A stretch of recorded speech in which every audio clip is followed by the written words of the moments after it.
Hello sa ating mga kabeshing teachers, magandang araw sa inyo at para na rin sa mga government employees. Gusto lang natin linawin para sa lahat ng mga ahensya ng gobyerno na ang clothing allowance for this year, 2024, ay 7,000 na po. Nakalagay sa Section 58 ng 2024 GAA, not less than 7,000 ang matatanggap na clothing and uniform allowance.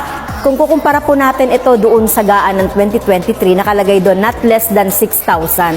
So ang ibig sabihin nun, tumaas ng 1,000 ang clothing allowance.